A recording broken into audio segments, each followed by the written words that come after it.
Welcome to Easy Elimu Learning Simplified. My name is Eric. I'll be taking you through this topic, construction of angles or geometrical constructions. And for this particular subtopic, we are going to cover a concept called bisecting an angle. So we want to see what it means when you talk about bisecting an angle. So what does it mean in simple terms when you talk about bisecting an angle?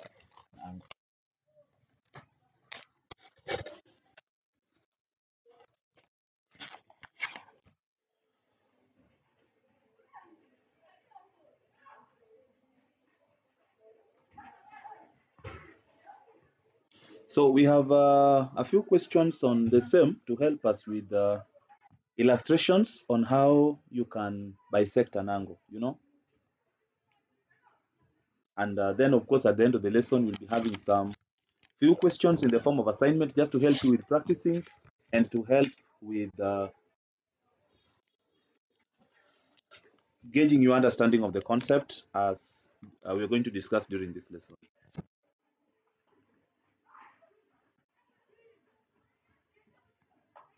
So, what does it mean when you talk about bisecting an angle? So, this simply means dividing a given angle into two equal parts without actually measuring the angle. So you have, for example, you have this is an angle. So you want to divide this angle into two equal parts. Let's say you have this. That is the angle bisector. So you realize this side is not equal to this side, This side here is not equal to that. So how do you make it equal? That is basically what you want to talk about during this lesson.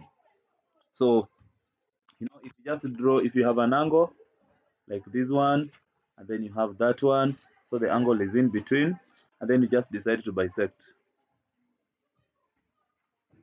So you realize this side is smaller compared, so that is not bisecting. Bisecting, when you talk about bisecting, the left hand side or this side must be exactly equal to the other side.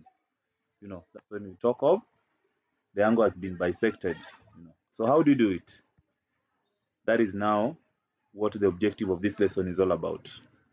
So dividing the given angle into two equal parts without measuring the angle. So you're not supposed to use a protractor, neither are you supposed to use any other device. Basically, you're supposed to use a ruler and a pair of compasses only. So the procedure is that place the compass point, that is the sharp end of the compass, this part here. See that? So this is what we call the pair of compasses. So we have the pencil already mounted.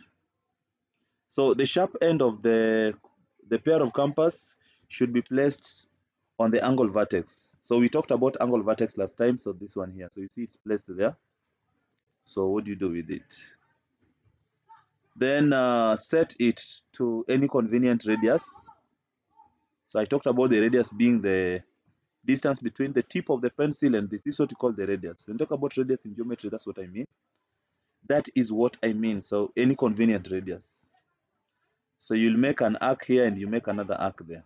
You see, but the first thing, put it there, put the sharp end there, and then you do that.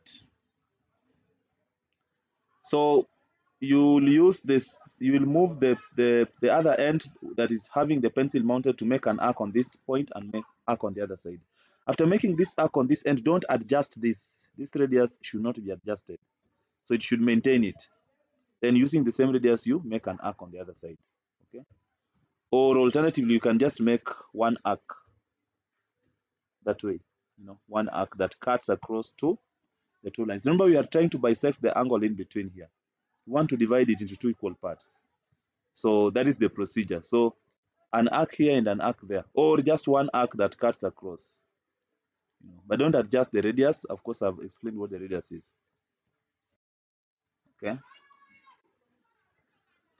So you'll call these ones X and Y. So you'll use X as the center, make an arc on the other end, then shift the center to Y again, do the same thing, make an arc on the other end. You see. So you don't adjust the radius, don't adjust that distance between these two. Do not adjust it. You see. So we first of all used X here, and then y, then we make an arc and another arc. Now where the two they meet, you simply draw a line through that. You see? So we are just going to draw a line through those points. The point of intersection, maybe you can call it that point of intersection.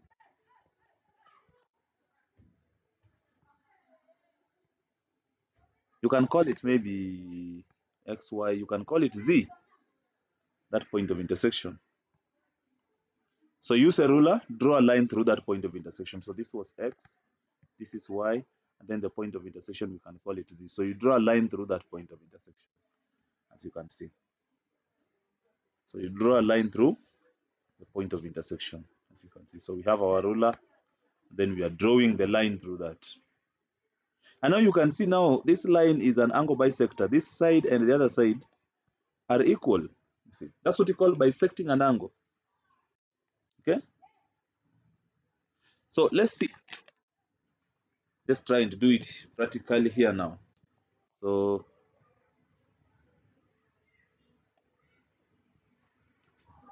I'll do this, then I do that, then I'll make an arc there and another arc that way. So this was my x, this is my y. So now it's just a matter of joining. So this point of intersection of the two arcs, we call it z. Then I draw a line that is passing through that point of intersection.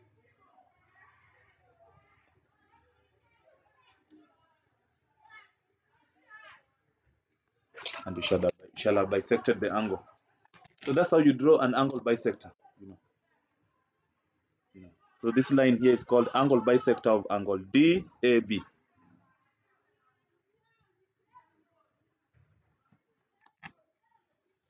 So bisect an angle of 180 degrees. So an angle of 180 degrees is here.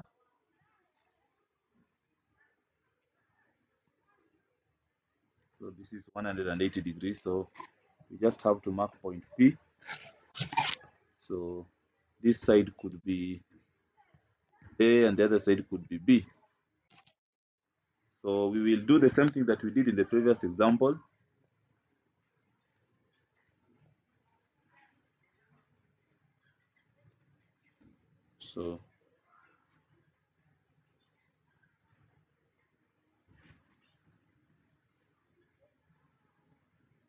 So this side and the other side that way. Then now we use this side again.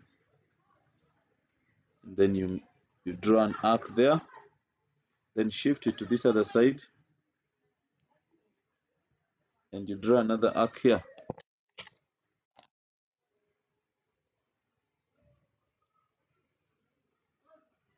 So you draw a line passing through P to that point of intersection.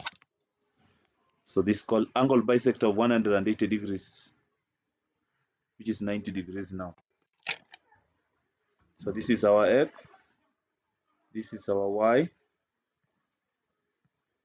and the point of intersection of the two arcs, that is our Z. So that is how you bisect an angle. So draw a triangle. So for you to draw a triangle, you start with the line PQ. So start with the line PQ this way.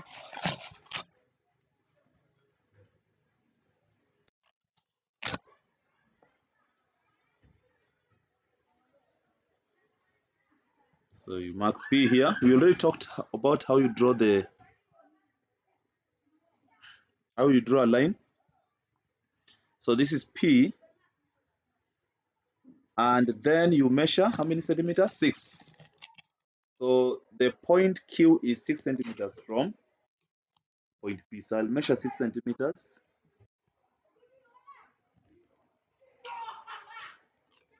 So 6 centimeters.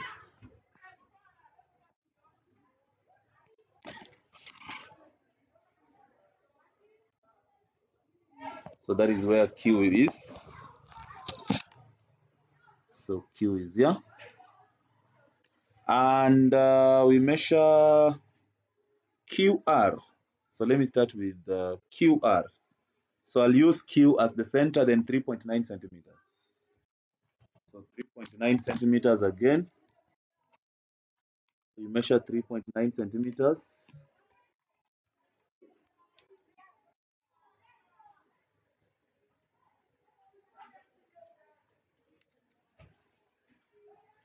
So we use Q as the center.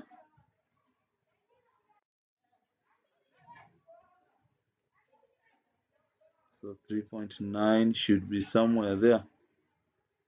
Then you make an arc.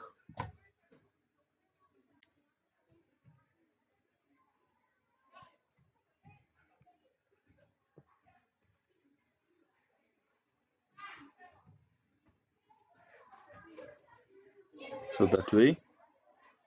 And then RP.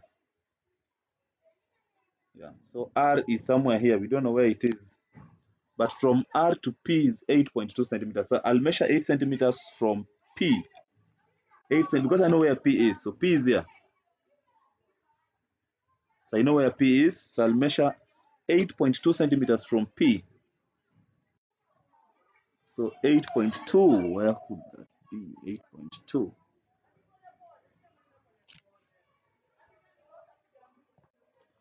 So from P, you measure 8.2, then you make an arc there. Point of intersection of the two arcs, that is where our R is. So it's just a matter of now joining P to R that way, and finally Q to R that way. Now we are supposed to draw an angle bisector of PQR. So PQR. So this angle here. So the same thing that we did in the previous one.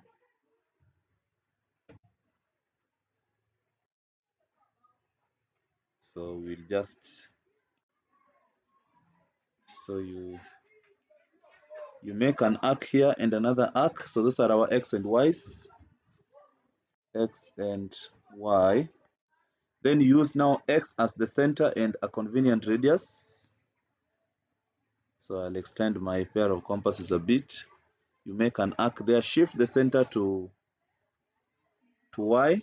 The same radius, don't adjust now your pair of compasses, make an arc there. That is now our point Z. So you join Q to that point of intersection of the two arcs. We shall have bisected it. So this is what we call angle bisector.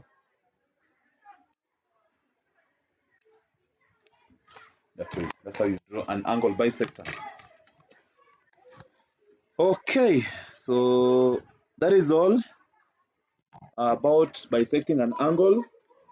We have a few questions here to help you with practicing on what you've been learning through this lesson. You can attempt when that can be soonest possible. Otherwise, that marks the end of our lesson. Until next time.